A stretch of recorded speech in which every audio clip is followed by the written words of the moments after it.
Hey everybody, Mark Glastetter here at Commodity Classic. We've got our buddy Chris Weaver with us in the booth today, and just wanted to take a minute to kind of talk through some of the things that we're discussing here at the show and kind of some of the feedback we're getting from growers. So Chris, tell us a little bit about you, and then we'll kind of dig into some of the goodies and what we're hearing from people. Yeah, so Chris Weaver from Finksburg, Maryland. Farm with my dad, my uncle, my kids, as well as Matthew's here, our drone pilot, and everything else. We farm corn, soybeans, and rye, not rice. We don't farm rice in Maryland. We That'd be a rye. sight. It would be. Yeah. It'd be something new. Yeah.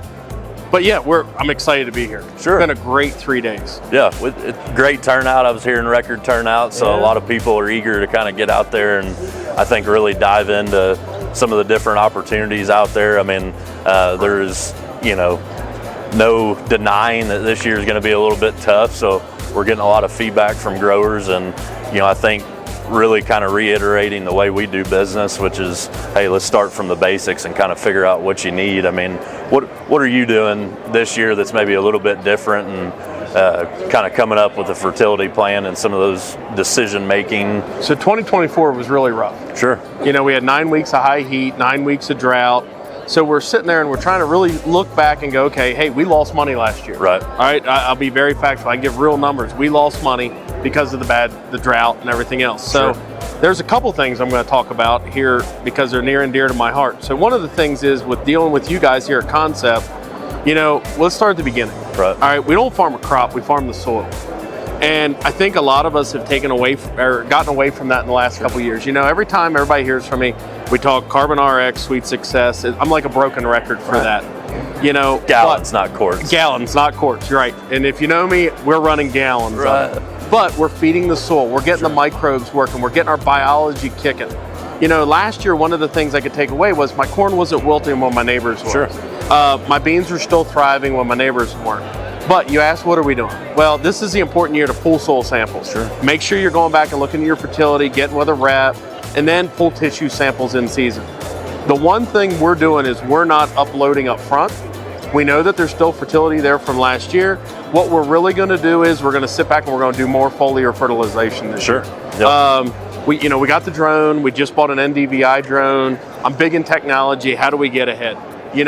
We're working on 200 acres this year where I want to grow 350 bushel corn on 0.5 units of nitrogen. Sure. My goal. Can we do it? I don't know. Yeah. But that's one of the things we're going to do. We're going to do more nitrate testing, more PSNTs in season on corn. I want to be able to control more controllables.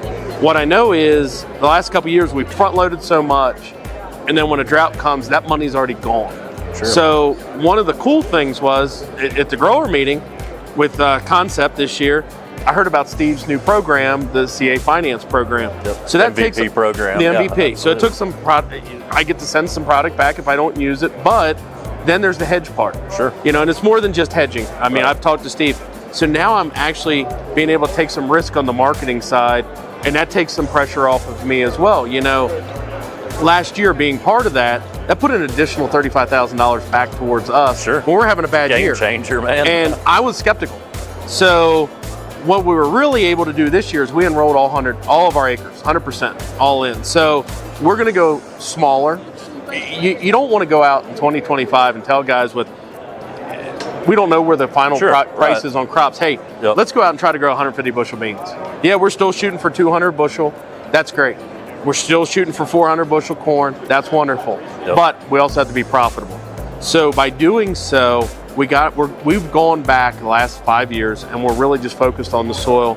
We're focused on how can we foliar feed better and what products are going to get us there. Sure. And that's one of the great partnerships with you guys. You have a tremendous lineup of products.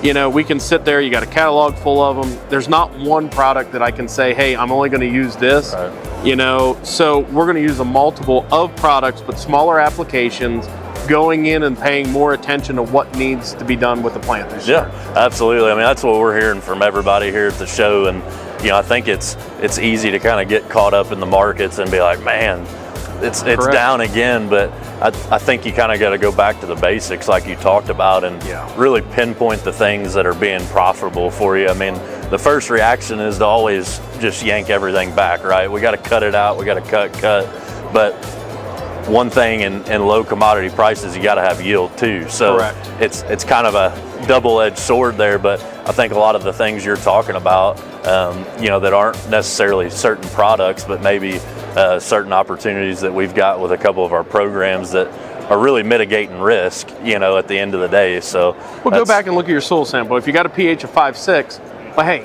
all right, do you have time to go lime? If you don't, look at a 10% calcium. Right. If our magnesium's too high, hey, what are we going to do to, regulate that? Sure. What about potassium? I'm a base saturation guy. I like to look at base sats. If it's only a 2.1 and we're seeing that it's low and we need to get it up, then you're going to foliar feed more purple passion. Sure. A lot of opportunity. I mean, that's the name of the game. Like you said, instead of front loading everything, you can kind of mitigate that risk, see what's happening and kind of make decisions based off of that. So correct. And we want to really focus this year, and I keep harping on it because Daniel and I have been talking. We really want to use that 0.5 units of nitrogen. Sure. That's something we're hearing from everybody. I mean, correct. And a lot of people said, "Are you documenting along the way?" We're documenting all year long, but the only way we're going to get to that is by using more micronutrients, more microbes. We're going to need more moly, more boron, more balanced in general. Yeah. Correct. Yep. So there's really the thing where we got to get used to and understand what is the relationship, and that's where I deal with Kyle, so Kyle's going to be more part in helping on a weekly basis to say, hey, this is what we think we need to do. The NDVI drone's going to take a big role in what we're looking at, but we got to use the technology we have. If we keep doing what we've been doing, they're going to be the first farmers that are bankrupt. Yep, absolutely. But no, that's all great points. I mean, things that we're hearing from the rest of the people all over the country and other countries as well. So definitely glad to kind of pinpoint some of those things that you're looking at and that have worked for you. So they are working great. Appreciate the time. And if anybody has any questions, just reach out to us and visit us at conceptagritech.com.